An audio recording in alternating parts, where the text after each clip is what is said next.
Hola, ¿cómo andan? ¿Me escuchan bien?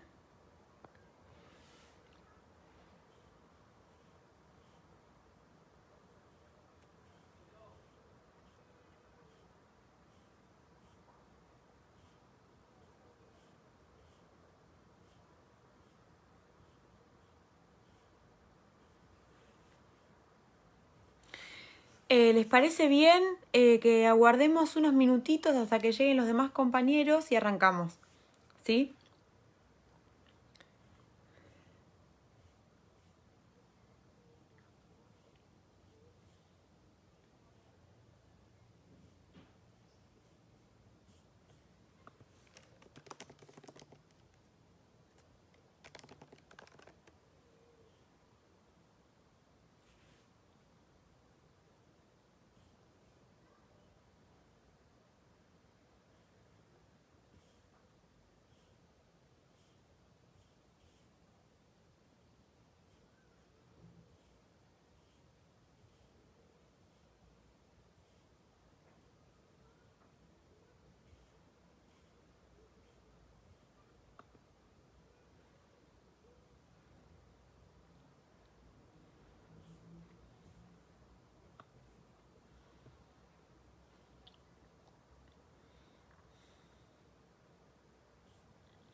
Bueno, llegaron un par, llegó Nahuel, Ari, Ago, Sergio, Silvi, bueno, Gastón, Luis, Noé, Augusto, Marce, Lili. Bueno, ya son un montón. Bueno, eh, espero que estén muy bien con la cursada, con las materias. Vamos a hacer una explicación, hola Tami, una explicación de las cuestiones administrativas, esas cosas que a ustedes a veces les causa preocupación, brevemente. Luego vamos a hacer un repaso, pero el repaso de todo lo que vimos hasta ahora lo vamos a hacer con base en el trabajo práctico número 6, es decir, el que tienen que entregar hoy. Por lo tanto, digamos, con el repaso mientras resolvemos estos casos, por lo menos hasta donde lleguemos. Y después, en tercer lugar, vamos a ver el tema de la clase de hoy, que es antijuridicidad, ¿sí? Bien, en cuanto a las cuestiones administrativas, ayer mandamos el trabajo práctico corregido de acción, mandamos la devolución, mandamos algunos trabajos prácticos que estaban buenísimos, de algunos compañeros, para que los tomen como referencia. Con las notitas. Después, hoy mandamos lo mismo, pero de imputación objetiva. La devolución con algunos trabajos prácticos que estaban muy buenos. Por ejemplo, el de Silvia estuvo buenísimo.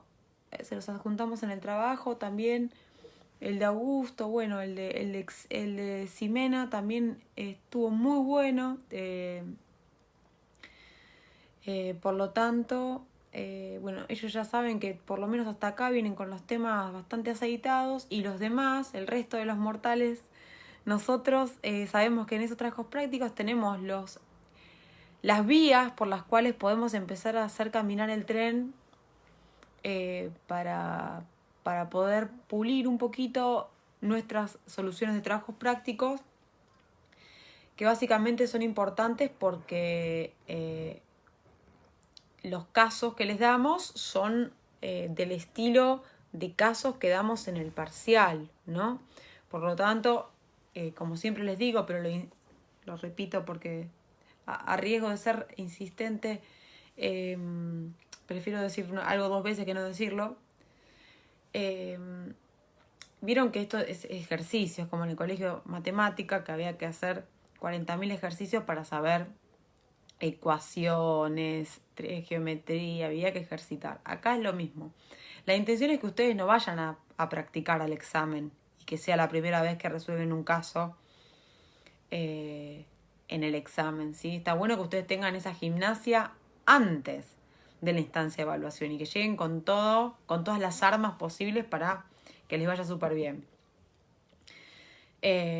Por eso es importante que se tomen la semana completa para hacer los ejercicios porque no son fáciles, requieren mucha concentración, hacerlo con tiempo, no hacerlo a las corridas y poder tener tiempo para poder consultar material de lectura para la realización de las respuestas.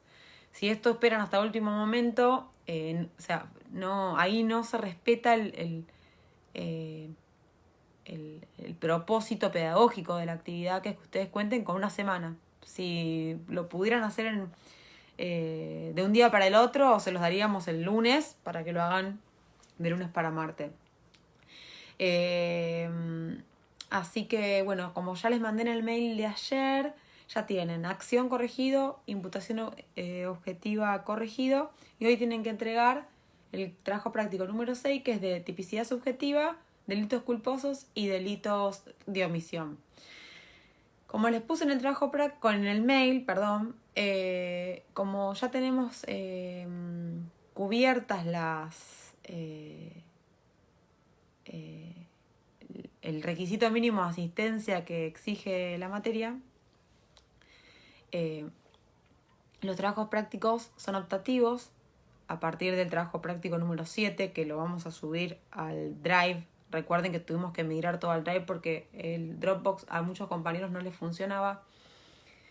Vamos a subir el trabajo práctico optativo número 7 al Drive para que lo puedan hacer quienes quieran, puedan, tengan tiempo, tengan ganas y lo presentan el martes que viene. Lo pueden hacer de A2, si les genera más tranquilidad hacerlo de A2 para poder discutir con un compañero, lo pueden hacer de A2, pero sepan que el examen es individual. Así que hagan el trabajo práctico si pueden, lo presentan el martes que viene. Aquellos que lo presentan después del martes, le ponemos presente. Pero la verdad es que con la cantidad de caudal de trabajos prácticos que son, al ser optativos no podemos corregir trabajos prácticos viejos porque nos desorganiza todo el trabajo docente. Nos llevaría a que un día antes del examen tengamos que corregir 600 trabajos prácticos. Así que tratemos de respetar, organizarnos el trabajo de semana en semana. Y las personas que entreguen después de la fecha pueden hacer un control más pormenorizado de sus producciones, tomando la devolución que hagamos con la entrega de notas, para ver cuáles son los puntos que puede mejorar de ese trabajo práctico. Y los que lo entregan en término también, porque más allá de la nota y de la ejercitación que nosotros hacemos, siempre está bueno ver un trabajo práctico de los profes, que los profes mandan para que ustedes comprendan el criterio, porque hay muchas formas de resolver teoría del delito, pero nosotros seleccionamos los trabajos prácticos que reflejan la modalidad que nosotros estamos esperando, ¿sí? Así que nada, fíjense en esos trabajos prácticos, le mandamos 4 de imputación objetiva. Imputación objetiva es el más difícil de todos, chicos. O sea, de toda la cursada es el trabajo práctico más difícil. Por lo tanto, es natural que les haya generado mucha dificultad, que les haya parecido muy complejo porque lo es. Pero si superan este trabajo práctico, ya están a full. Además de eso, Esas son las cuestiones administrativas. Ya dimos las notas de los recuperatorios. Fíjense, por favor, a los que rindieron, chequen su mail, que ahí tienen un mail que dice notas recuperatorio con las notas de cada uno y en algunos casos, algunos comentarios particulares respecto de, esos parciales. Si les parece bien, podemos repasar el caso, el trabajo práctico número 6, que es de dolo, culpa y omisión, para hacer un repaso aproximado antes de entrar en antijuridicidad. En relación con el caso 1, nosotros en ese caso lo que pretendemos es que ustedes puedan ejercitar todas las posibilidades, todos los problemas que se pueden presentar en torno a la tipicidad subjetiva de los tipos dolosos, ¿sí? En el caso 1, que es el caso del terrorista, el sujeto activo quiere matar al primer ministro, elabora un plan para hacer detonar desde la tierra una bomba en un avión privado en el que el primer ministro viajaría a una cumbre de mandatarios en Asia. El dirigente se encontraba acompañado por sus 2 asesores, el personal de seguridad y el piloto, ¿sí? Brody, dice el caso, solo quiere matar al primer ministro y no le interesaba la muerte de los asesores y guardaespaldas. Una vez despegado el avión, detona la bomba, muere el primer ministro, los asesores, los guardaespaldas y el piloto. Mueren todos. Dice la consigna, analiza el caso de acuerdo con la teoría del delito vista hasta ahora. Acción, tipicidad objetiva y subjetiva. Las consignas les está pidiendo que analicen todo. Tomando únicamente siempre el artículo 79. ¿Por qué? Porque vamos a analizar el resultado muerte de este caso. Habría otros tipos penales para analizar, pero son muy complejos para un curso de parte general. Así que vamos a analizar la muerte de estos sujetos pasivos. En relación con esto que les estoy diciendo, tienen que hacer lo que veníamos haciendo. Analizar la acción, ¿sí? ¿Qué es lo que hace Brody? Explican todo lo que hace Brody. Analizan la faz positiva de la acción. Esto que estuve charlando hoy a la tarde con Sebastián Márquez. Explicar el movimiento corporal, que se exterioriza, que genera un cambio en el mundo exterior, que persigue una finalidad. Y después sí, los eximentes, ¿sí? En un examen se espera, en un trabajo práctico, y en un examen domiciliario, es imprescindible que ustedes expliquen el contenido de la acción, con apoyo en los libros, y que cuando van a las eximentes, expliquen cada una. No que mencionen, no hay acto reflejo. No, tienen que fundamentar por qué. Y eso lo encuentran en los textos de lectura que tienen para esta parte de la materia. Estamos todos de acuerdo en que en este caso hay acción, porque no se presenta ningún eximente, y pasamos a la tipicidad objetiva. Acabamos de explicar que íbamos a tomar el artículo 79, que era lo primero que teníamos que hacer. Como hizo Antonella, creo, no me acuerdo el nombre en este momento, pero una de las compañeras de los trabajos que mandamos explicó muy bien la clasificación del tipo penal del 79. Y ahora tenemos que empezar con la premisa mayor. En la premisa mayor ya la tenemos hecha, chicos, del martes pasado. Sujeto activo, sujeto pasivo. Hay más de un sujeto pasivo. Hay varios sujetos pasivos. Sujeto pasivo, acción, resultado. Posteriormente tenemos que ver el nexo de causalidad. Esto es una relación causal entre la acción y el resultado, es decir, entre la acción que analizamos de Brody de poner la bomba y el resultado de la muerte de todas estas personas.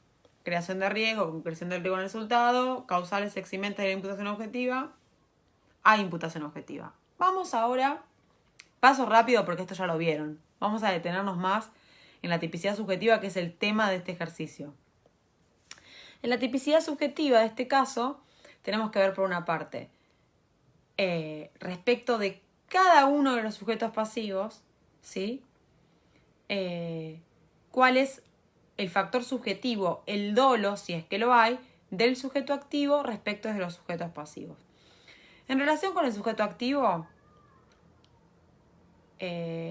sabemos que conoce, primer elemento del dolo, el conocimiento, conoce todos los elementos objetivos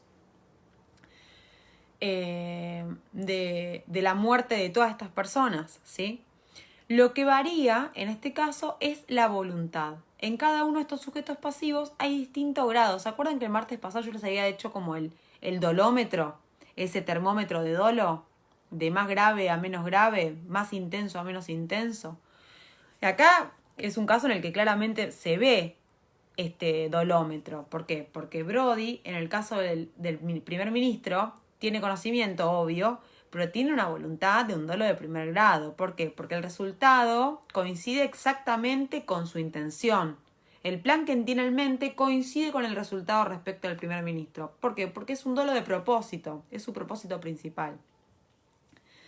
En este sentido, todavía no vi los trabajos prácticos número 6 que tienen que entregar ahora, pero en general lo que tienen que hacer es tomar definiciones teóricas del código, de los manuales, y sostener esta fundamentación, ¿sí?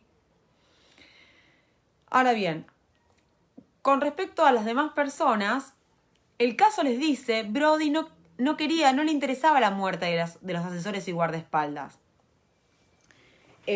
No le interesaba la muerte de los asesores y del guardaespaldas, pero con respecto a estas personas, si bien no le interesa, al igual que el dolo de digamos, al igual que el piloto, parecería ser que la muerte de estas personas son un daño colateral. ¿Por qué? Porque, digamos, para que muera el presidente, evidentemente también tenía que morir estas personas, porque estaban en un mismo espacio físico frente a la explosión de una bomba. Era evidente el riesgo que se podía representar Brody del resultado, lo cual finalmente sucede. Por lo tanto, podríamos decir que Brody, respecto de los demás sujetos pasivos, es decir, asesores, guardaespaldas y piloto, tiene un dolo de consecuencias secundarias, es decir, un dolo indirecto, un dolo de segundo grado.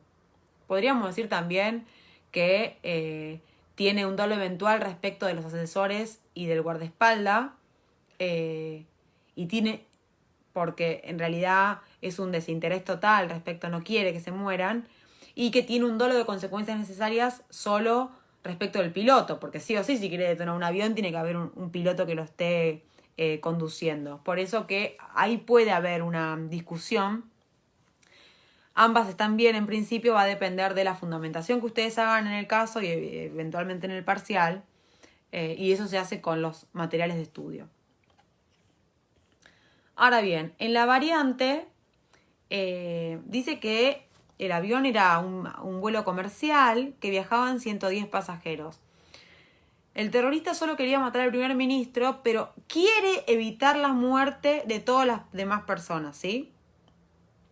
Por eso se capacita, busca ayuda de otros expertos para que los cálculos no alcancen, no afecte este ataque a las personas inocentes, a los demás pasajeros del avión. Esto falla y mueren 70 personas inmediatamente. El resultado respecto de vieron que dice acá en la consigna, analice la tipicidad subjetiva respecto de la conducta de Brody, es decir, la tipicidad subjetiva, ni la acción ni la tipicidad objetiva. Yo acá lo que tengo que hacer cuando analizo la tipicidad subjetiva es analizar si Brody tiene conocimiento respecto de la muerte del presidente, sí. ¿Tiene intención de matar al presidente? Sí. Bien. Respecto de los pasajeros, ¿no? Inocentes, que no tienen, los 70 que mueren que no tienen nada que ver. Ahí podemos tener varias posiciones, porque podemos decir por una parte que objetivamente, en este caso, fueron una consecuencia necesaria, un daño colateral posible, previsible, de hecho lo previó, como que fuera una consecuencia de su acción. Sin embargo, es decir, podríamos decir que respecto a las 70 víctimas hay un dolo de segundo grado. Sin embargo, tenemos una información en el caso que nos dice que solo quería matar al primer ministro y le interesaba evitar la muerte. Esto se parece más a un dolo eventual, ¿sí? Un conocimiento y un desinterés respecto del resultado de estas personas. También lo que podríamos decir es que estamos frente a una culpa con representación, porque él se informa, ¿sí? Lo intenta evitar, pero falla en su pericia para llevar a cabo. Acuérdense que la diferencia entre culpa con representación y dolo eventual es que en el dolo eventual, en ambos el sujeto activo se representa el resultado. La diferencia es que respecto a la voluntad, en el dolo eventual el autor lo que hace es tener un desinterés. Y ese desinterés, como vimos en la clase pasada, se equipara dogmáticamente a una intención.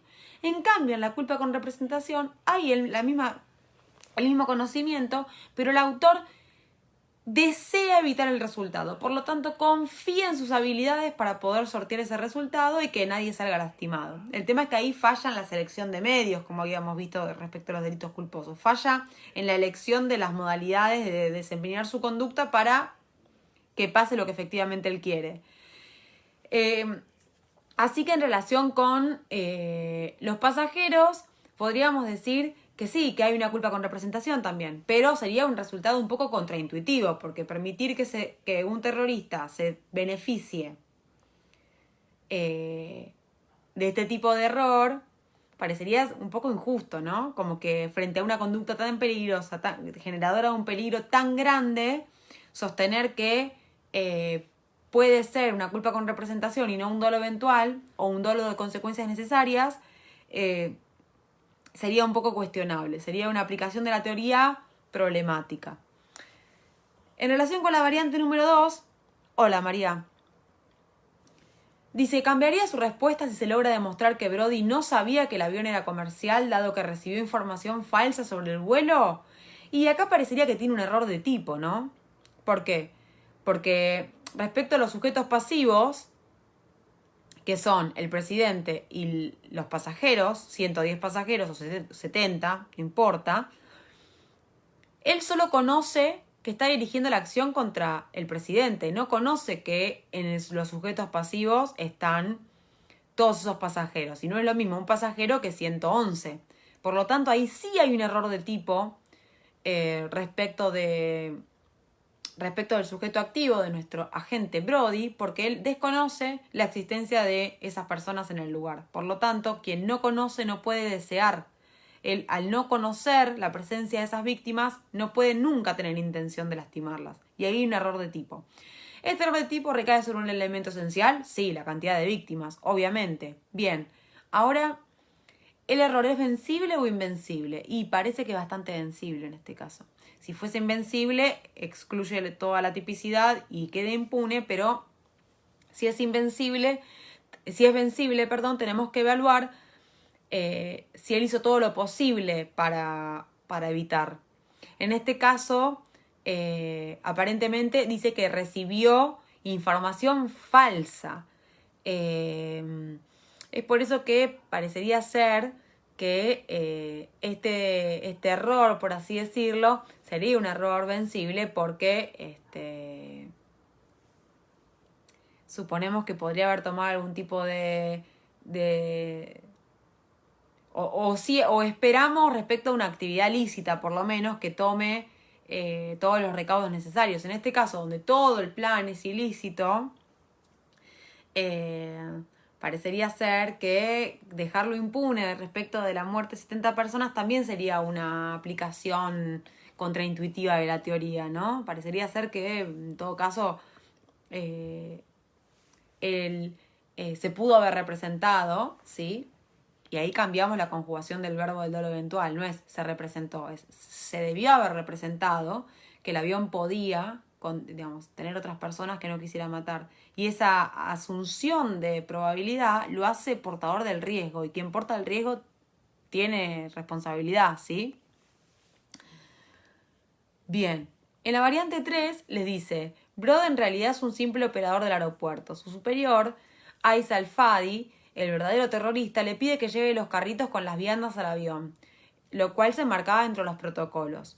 Dentro de los carritos, Aisa había hecho colocar una bomba que explotaría automáticamente en pleno vuelo. Resuelva únicamente la tipicidad subjetiva de Brody, es decir, la tipicidad objetiva no la vamos a analizar solo la subjetiva. Y ahí ¿cuál es la acción? ¿No? Ahí tenemos que hacer una operación mental. ¿Cuál es la acción que deberíamos haber analizado en la tipicidad objetiva? Ahí, poner una bomba en el avión. Bien. Cuando nosotros analizamos la tipicidad subjetiva de esta variante 3 y nos preguntamos, ¿Brody conocía que estaba poniendo una bomba dentro del avión? Y la respuesta es no. Él conocía que estaba llevando los carritos de comida. Él no sabía que en los carritos de comida había una bomba, ¿sí? Por lo tanto, desde la tipicidad subjetiva podemos afirmar que Brody incurrió en un error de tipo. Este error de tipo, ¿es vencible o invencible? Y parece que es invencible, no tiene por qué. Si la entrega se pacta dentro de los protocolos, revisar que todo esté en orden. Él no es guardia, él no es personal de seguridad.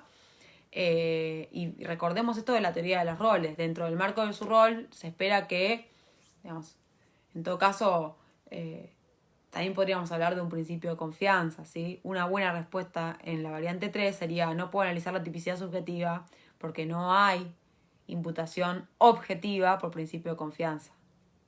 Era un poco tramposa, pero si ustedes consideran que en este caso no opera el principio de confianza y dicen que hay imputación objetiva, entonces en la tipicidad subjetiva algo tienen que decir respecto del error de tipo.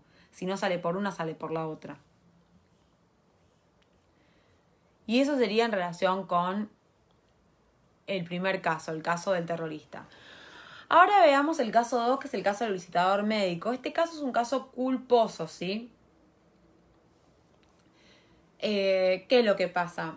El visitador médico va a un consultorio para promocionar nuevos somníferos. Se olvida un somnífero que tiene aspecto de sobrecitos sobre la mesa y un paciente endulza el café con ese sobrecito.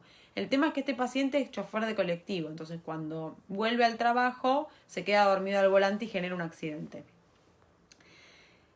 En la consigna A del caso 2, el caso del visitador médico, les dice: analiza la conducta del visitador médico bajo qué tipo penal, bajo el tipo penal que considere pertinente, ¿sí? ¿Cuál es la acción acá del visitador médico? Dejar, ¿sí?, un somnífero en una sala de espera cerca de la máquina expendedora de café, ¿sí? Esa sería la acción. Este somnífero duerme a un colectivero y el colectivero choca, tiene un accidente. Y mueren 2 pasajeros del colectivo, ¿no? Por lo tanto, cuando ustedes necesitan hablar de la tipicidad, tienen que ver qué tipo penal van a imputar. Parecería ser, en principio, que imputarle un homicidio simple es demasiado alto, ¿no? Porque en realidad, a primera vista, parecería ser que no hay una intención. Por lo tanto, podemos hablar de que él fue un poco imprudente, ¿no? Manejar semejantes drogas en un consultorio médico concurrido, aparentemente debería ser muy cuidadoso en el traslado y guarda de esos objetos, ¿no? De estos medicamentos. Es ahí que él falla en sus deberes de cuidado, y cuando hablamos de norma de cuidado hablamos de delito culposo. Entonces ahí ustedes tienen que analizarlo de acuerdo a lo que vimos en la clase pasada, que era en la tipicidad objetiva. Seleccionan, por ejemplo, en este caso el artículo 84, y en los elementos permanentes tienen que sumar en la premisa mayor cuáles son las normas de cuidado que establece el artículo que estamos analizando. En el caso del artículo 84 tendrían que decir imprudencia, negligencia, impericia, inobservancia de los reglamentos, a su cargo, bla, bla, bla. Cuando van a la premisa menor, tienen que explicar de qué manera la conducta del visitador médico fue imprudente, descuidó los deberes a su cargo en virtud de su oficio o profesión, etc. Y eso lo tienen que fundamentar. Fundamentar eso y fundamentar cómo esa inobservancia de la debida diligencia es la causa de ese resultado. Y ahí hacen lo mismo, hacen una imputación, una relación causal entre la creación de riesgo y la concreción en el resultado, ¿sí? No hay una intervención apta del colectivero para considerar que estaba dentro de su ámbito de dominabilidad, ¿sí? Es toda una situación de riesgo, una situación peligrosa, generada por la conducta peligrosa del visitador médico. Lo interesante en los delitos de imprudencia es analizar la tipicidad subjetiva, porque ustedes ahí tienen que ver cuál es el conocimiento que tenía sobre los elementos objetivos y la intención. Y acá ustedes lo que tienen que, o cuasi intención, ¿no? Acá ustedes lo que tienen que decir era que no se desprende de los hechos del caso que él tuviera la intención de dormir al colectivero al volante para que mueran 2 personas. Por lo tanto, esto demuestra un altísimo grado de imprudencia de su parte. Y ahí lo que tienen que hacer es fundamentarlo con los libros que les dimos, con los manuales, en el sentido del fundamento de la imprudencia, fundamento de los delitos de infracción a una norma de cuidado, ¿sí? Y hablar de la culpa con representación. ¿Esto qué es? Él sabe que si cualquier persona, si deja tirado algo y cualquier persona la toma, puede causar un accidente. Es por eso que tiene que tener mucho cuidado. Él confía en su orden, pero bueno, el orden de su maletín le falló esta vez.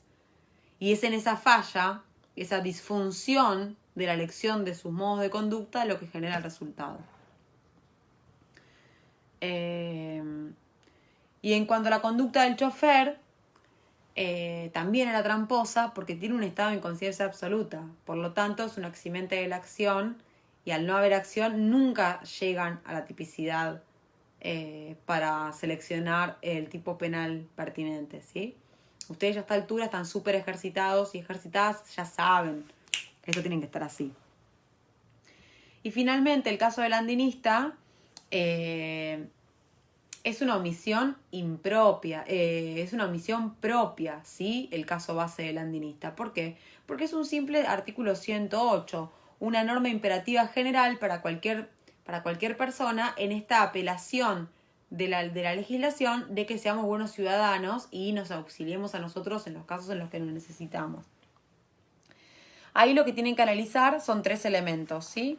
Que los habíamos visto el martes pasado. Uno es la situación típica generadora del deber de actuar, y también analizar la capacidad, primero cuál es la norma imperativa, cuál es la orden que me da el Código Penal. En este caso es auxiliarás. Segundo, que la situación típica esté vigente. En este caso se encontrara un menor de edad librado a su suerte en una situación de peligro, que es lo que dice el código. Y en tercer lugar, ustedes van a tener que fundamentar cuál es la capacidad, la posibilidad material del sujeto activo de realizar la conducta ordenada. Y en este caso es interesante para analizar justamente si ustedes consideran que el andinista estaba en condiciones materiales de auxiliar o no al niño sin ponerse a riesgo a sí mismo, ¿sí? Porque el derecho no nos puede obligar a sacrificarnos por otro, ¿sí?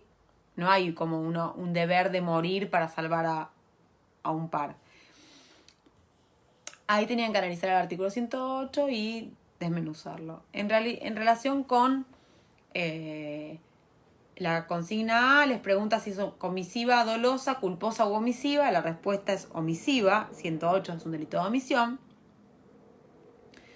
¿Cómo resuelve la responsabilidad del andinista de acuerdo a la teoría del delito? Y es como lo acabamos de ver. Y acá le pregunta la consigna B, ¿cambia su respuesta si el andinista era el padre del niño? Y sí, cambia, porque el artículo 107 del Código Penal prevé un tipo penal de omisión impropia. Impropia. ¿Por qué? Porque hay una posición de garante legislada de los padres respecto de los hijos. Por lo tanto, la primera parte de la pregunta B es sí, porque aplicaría el 107, no el 108. Y si yo aplico el 107, tengo que fundar la posición de garante. ¿Sí? Finalmente les pregunta, ¿y si el andinista era el profesor de andinismo del niño?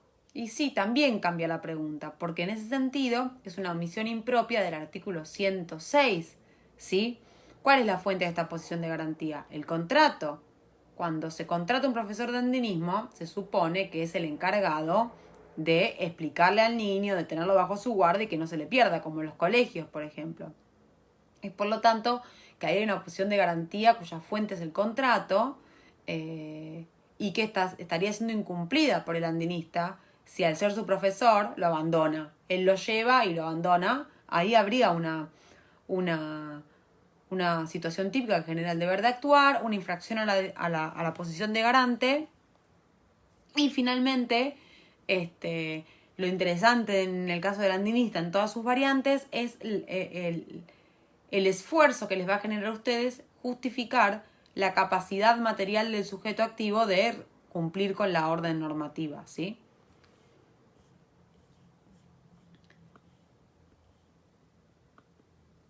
No sé quiénes de ustedes hicieron el trabajo práctico, hasta dónde lo hicieron. Sé que los de dolo, digamos, sé que entregaron un montón, pero no estoy segura de que si hicieron solamente dolo o si hicieron también culposos y omisivos. Pero con este lineamiento, dentro de todo,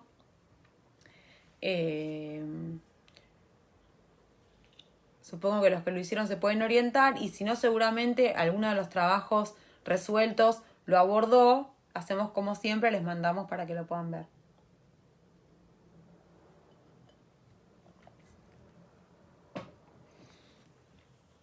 Ahora bien, en relación con la antijuridicidad, vieron que en nuestro sistema que veníamos analizando la teoría del delito teníamos acción, tipicidad, antijuridicidad y culpabilidad. O sea, ya estamos terminando. El embudo se está empezando a afinar un montón. ¿Qué es la antijuridicidad? A ver, cuando tenemos una acción típica tenemos una presunción fuerte de ilicitud, ¿sí? Si una persona comete una acción típica, en principio bastante ilícito el tema. Ahora, en la antijuridicidad, lo que vamos a evaluar es si hay algún permiso en el derecho, en cualquier parte del ordenamiento jurídico, que habilite cometer esa acción típica. Puntualmente, la teoría de la antijuridicidad estudia cuáles son las condiciones bajo las que una acción, además de ser típica, es decir, como ya veníamos viendo, se subsume en la tipicidad objetiva y subjetiva de la norma penal, si además de ser una acción típica es también contraria al derecho, ¿sí?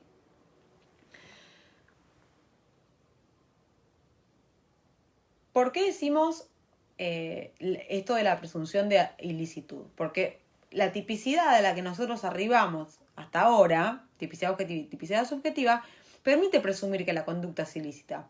No obstante, de esto no se deriva necesariamente que sea antijurídica. Es posible que encontremos un permiso. Esto conlleva que la presunción de ilicitud sea desplazada cuando el derecho contiene una norma que autorice, habilite o permita la comisión de un hecho típico. Estas normas se llaman causas de justificación, ¿sí? Siempre que estemos en antijuridicidad vamos a hablar de causas de justificación. Y significan permisos legales para realizar un tipo penal. Esta descripción de causa de justificación la van a encontrar de esta manera en casi toda la doctrina dominante. Belse, Yeshek, Strattenberg, Hassemer, Zaffaroni, Bacigalupo, etc. Casi todos definen las causas de justificación de esta manera.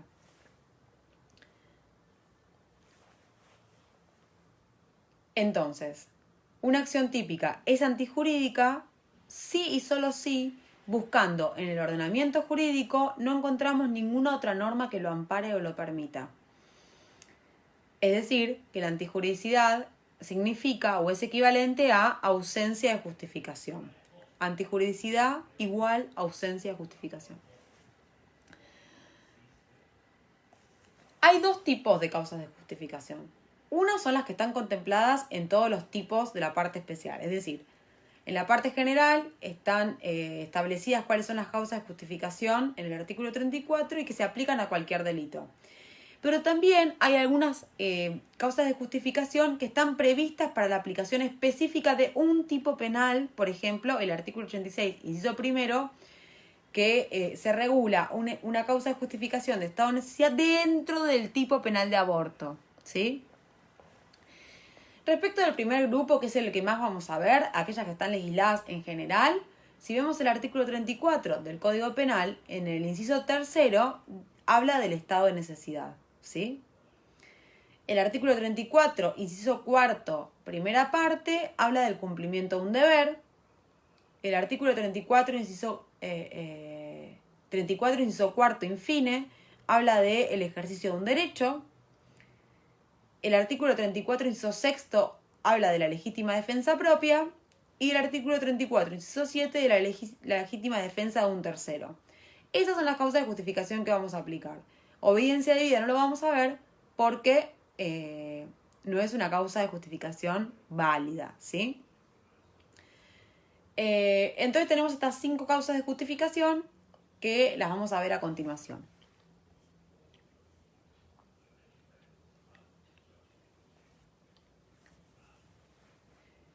Desde los principios de la justificación podemos sostener que todas las circunstancias eximentes de alguno de los elementos de la teoría del delito tienen un efecto común, que es la no punibilidad del hecho. Ahí hemos visto que las causales de exclusión de la acción me eximían la acción, impunidad.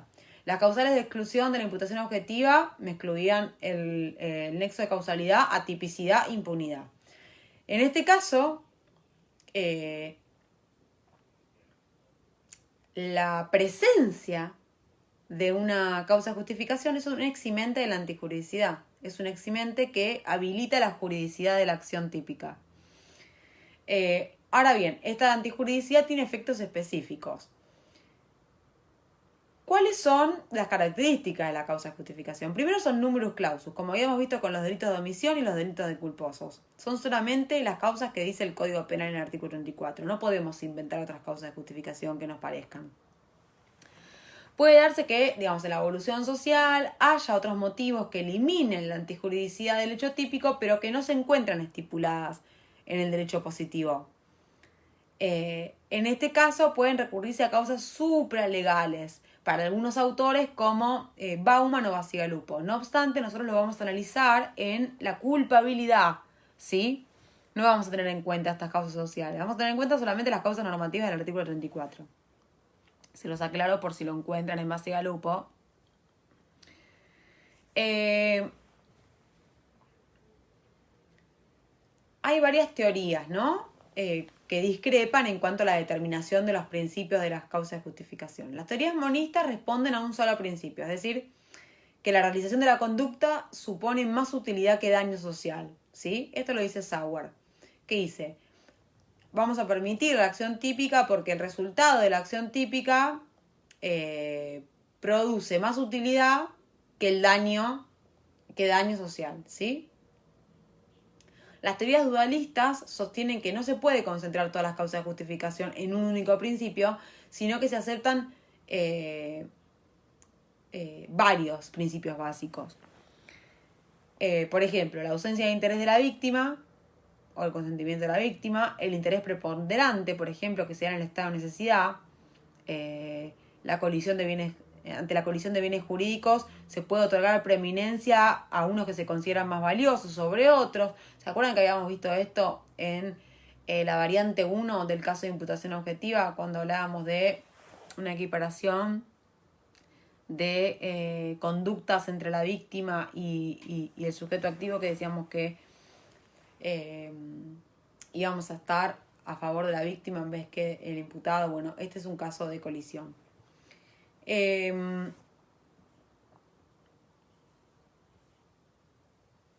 ¿Cuáles son las características de estas causas de justificación? Primero, importan una especial autorización para realizar la acción típica, ¿sí? Es decir, que esa acción típica solo va a estar permitida siempre y cuando se corroboren todos los requisitos para que ella concurra. Asimismo, provienen de todo el orden jurídico, no solo del Código Penal. Porque si bien el artículo 34 me habla de ejercicio de un derecho, puede ser un derecho que surja del Código Civil y Comercial de la Nación, ¿sí? Por ejemplo, el derecho a retención, que eso ustedes de obligaciones lo vieron seguro. En tercer lugar, otra característica es que requiere que el sujeto obre ante una situación objetivamente justificante, ¿sí? No lo que él pensó, sino lo que efectivamente en los hechos estaba sucediendo. Él debe conocer esta situación objetiva. También tiene un efecto general en la participación, ¿sí? Porque por esto lo vamos a hablar más adelante, pero si el autor principal actúa con una causa de justificación, esto beneficia a los partícipes.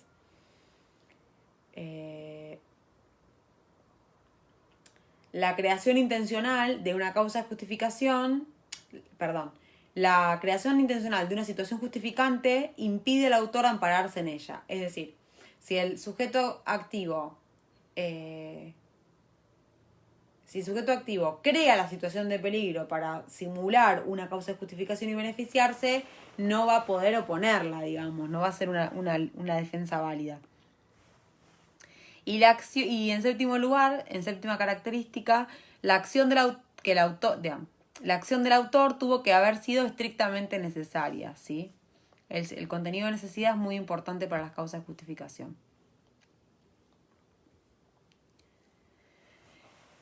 Habíamos visto que eran 5 causas de justificación. En relación con el cumplimiento del deber, podemos decir que es incumplimiento de un deber, derecho...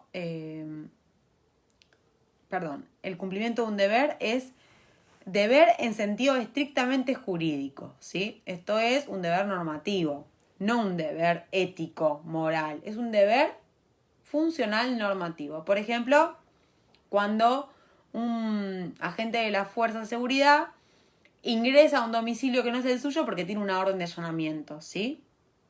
Sin esa orden de allanamiento podríamos hablar de una violación de domicilio.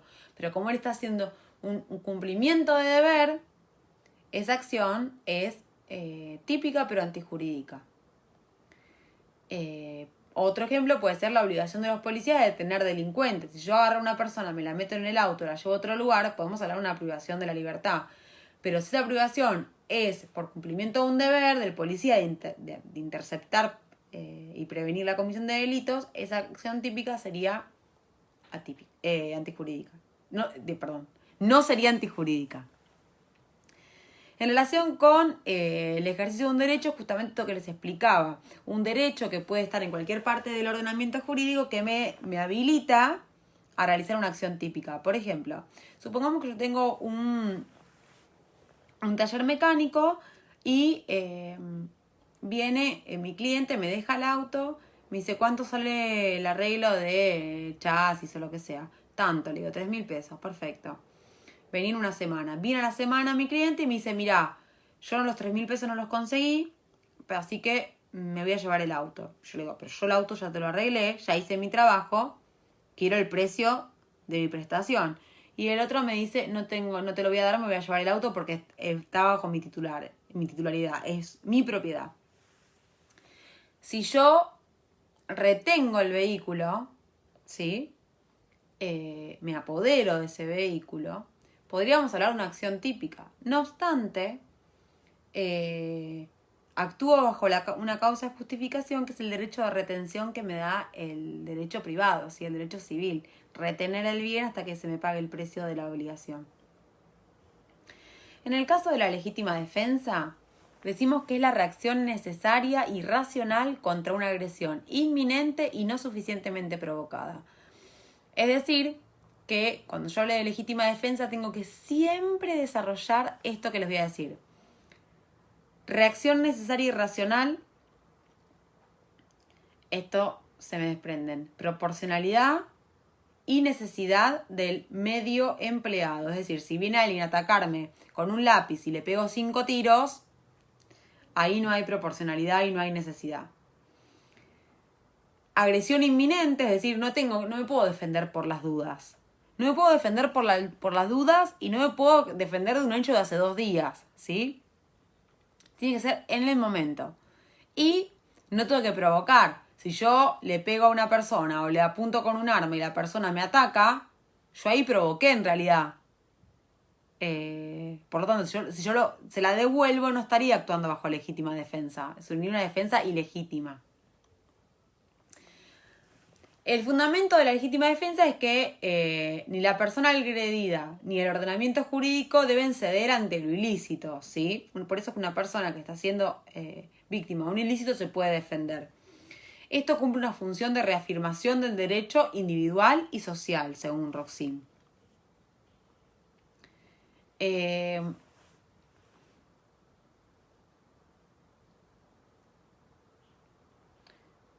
¿Qué pasa si hay un exceso en la legítima defensa? Es decir, hay una agresión ilegítima, actual, bla, bla, bla, pero yo sé que me vienen a robar con un palo y yo lo evito el ataque, le empiezo a pegar con otro palo más grande y le sigo pegando, le saqué el palo, lo tiré, me vienen a buscar y yo le sigo pegando.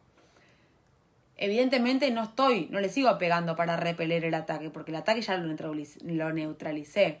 Por ese exceso se responde en la medida del artículo 35 del Código Penal, ¿sí? Luego, en cuanto puedan, ¿sí? Porque esta modalidad virtual no nos permite hacer lectura del código, ir y venir, fíjense el artículo 35, cómo interactúa con la legítima defensa. Por lo tanto, en conclusión, la defensa debe ser necesaria, es decir, dentro del catálogo de posibilidades para repeler el ataque tiene que ser la más apta, la más idónea. La necesidad no es la necesidad racional del medio empleado, ¿sí? Sino observar qué medios disponía el autor en ese momento. Porque ahí me pueden venir a atacar con un cuchillo, pero tal vez no sea lo más idóneo repeler con otro cuchillo. Y si no tengo cuchillo y tengo un arma, tal vez en ese momento el método más idóneo sí es un arma de fuego. Y también, dentro de las características, es interesante la apreciación del comportamiento ex ante y ex post, ¿sí? Y evaluar los conocimientos del autor.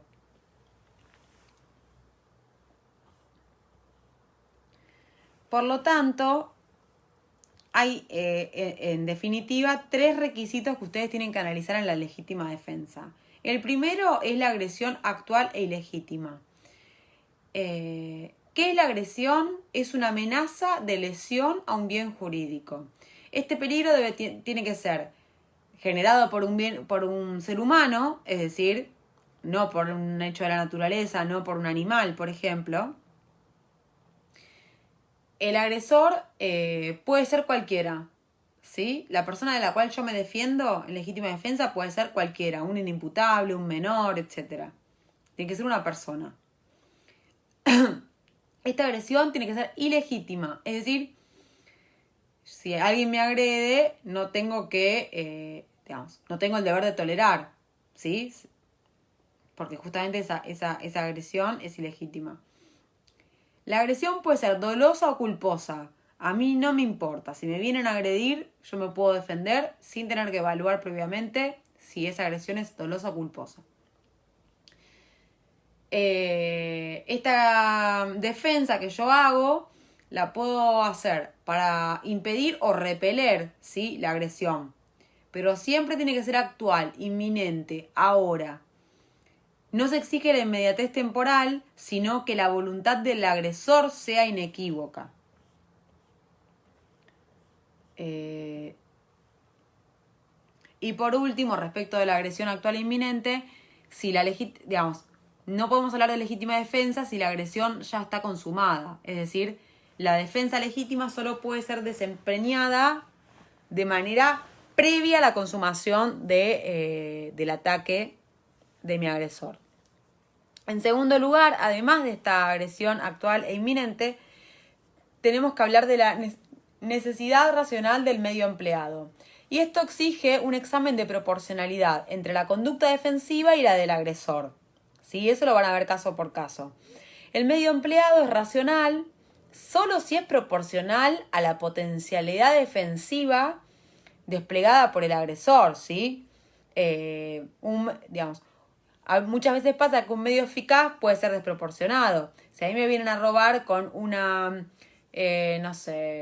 una escopeta y yo me defiendo con una ametralladora, parecería ser que sí, es eficaz, pero es bastante desproporcionado. Les doy otro ejemplo. Me vienen a robar con una pistola 9 milímetros y yo le tiro una bomba, una granada. Sí, obvio. No existe más el agresor ni nada que esté cerca, pero parecería ser que no es algo proporcional. Y en tercer lugar, además de la agresión actual e inminente y la necesidad racional del medio empleado. En tercer lugar, el requisito de falta de provocación suficiente, que esto recién lo habíamos nombrado. ¿Por qué? Porque el derecho no ampara a quien ha dado lugar a la situación de conflicto. ¿Qué significa provocación? Causa eficiente de la agresión, ¿sí? No tiene que ser intencional, puede ser negligente. En el artículo 34, inciso sexto, apartado C, se habla de la presunción de la legítima defensa y también habíamos visto la legítima defensa de un tercero. Es lo mismo, pero la agresión tiene que estar dirigida a un tercero, ¿sí? En relación con otra causa de justificación, que es el estado de necesidad, muchas veces la confunden con la legítima defensa. La legítima defensa tiene que haber una ponderación de bienes jurídicos que dan igual, vida contra vida, la vida del agresor contra mi vida, ¿sí? La integridad física del agresor contra mi integridad física. En el estado de necesidad esto no es así, hay una ponderación en la que yo daño un bien jurídico menor para salvar un bien jurídico mayor. Es decir, en otras palabras, la situación en que se encuentra, el estado de necesidad es la situación en la que se encuentra una persona que, para preservar un bien jurídico en peligro, mediante una acción típica lesiona o afecta a otro bien jurídico considerado menos valioso, ¿sí? Supongamos que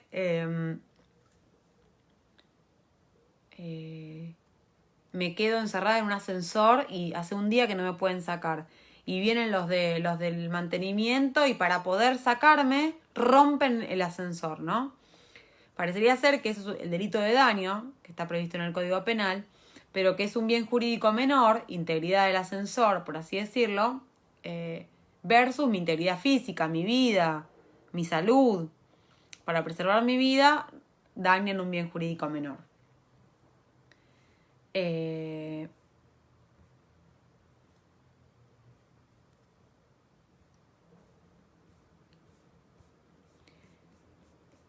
Con estas apreciaciones, a ver, ¿qué pasa? ¿Qué pasa si el bien jurídico que yo daño no es de menor valor que el que intento preservar? Yo no puedo matar a una persona para salvar a otra. Eso sería una legítima defensa de terceros, no sería un estado de necesidad. Por eso tienen que estudiar bien cuáles son los requisitos que les acabo de dar para cada causa de justificación. Recuerden la diferencia entre legítima defensa, que siempre se confunde con el estado de necesidad justificante. En la legítima defensa hay una igualdad de bienes jurídicos, ¿sí? Pero yo me defiendo porque no tengo el deber de tolerar una agresión ilegítima. Y por la otra parte, en el estado de necesidad justificante, tengo una ponderación de bienes jurídicos de distinto valor, en el que yo daño uno menos valioso para proteger un bien jurídico más importante, más valioso. Supongamos que, no sé, siento olor a gas en la casa de mi vecina y sé que está durmiendo de noche. Y tal vez puedo romperle la puerta, puedo romperle una ventana con una piedra para que la fuga de gas salga y no se muera, ¿sí? Y todos estaríamos de acuerdo que el vidrio de la ventana de mi vecina es menos valioso que su vida. Esos son el tipo de casos que podemos dar en las ejercitaciones. Así que no sé si ustedes leyeron para hoy, si tienen dudas, preguntas, los escucho.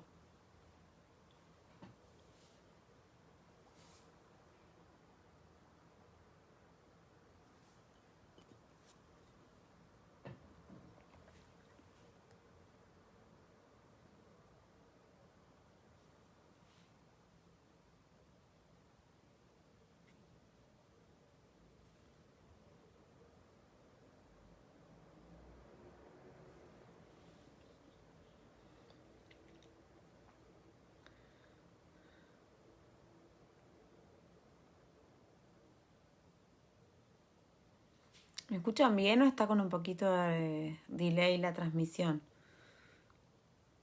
Quiero saber si me escuchan, si tienen preguntas. Matías, no te entiendo la intervención, perdón. ¿Qué es un ejemplo o una pregunta?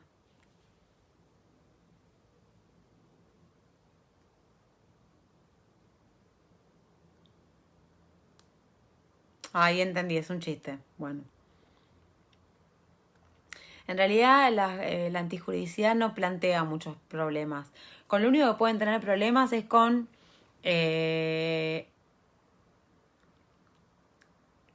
las teorías en torno a la antijuridicidad. ¿Por qué? Porque yo les acabo de dar los aspectos objetivos de la causa de justificación, ¿sí? Como todo lo que venimos viendo hasta ahora en tipicidad, tiene un aspecto objetivo y un aspecto subjetivo. Las causas de justificación yo tengo que analizar que concurran objetivamente a través de estos requisitos y también el conocimiento del sujeto activo. Porque si yo en realidad a mi vecina le quiero romper la ventana porque quiero hacer un acto de vandalismo y desconozco que tiene una fuga de gas, ¿sí? Hay muchos autores que sostienen que si bien la causa de justificación concurre objetivamente, subjetivamente no.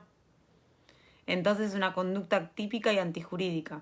Yo considero que no, que si la causa justifica, que si el bien se salva a costa de un bien menor, queda un poco fuera carece de sentido criminalizar a una persona que salvó a otra, no importa si le quería hacer daño, no podemos criminalizar buenas personas, criminalizamos resultados, y el resultado en este caso es que salvó.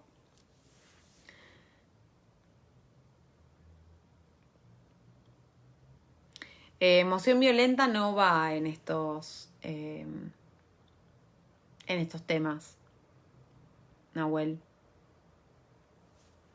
Estamos viendo antijuridicidad. Algo de emoción violenta hablamos en la acción y en tipicidad objetiva. Pero por ahora no. Pero bueno, si no hay más preguntas, tranqui, terminen de entregar el trabajo práctico número 6 y quienes tengan ganas, manden algún ejercicio de antijuridicidad. Yo les voy a subir ahora al Drive ejercicios de antijuridicidad si ustedes pueden practicar y si tienen ganas lo entregan el martes que viene. Así pueden estar más cancheros para el examen.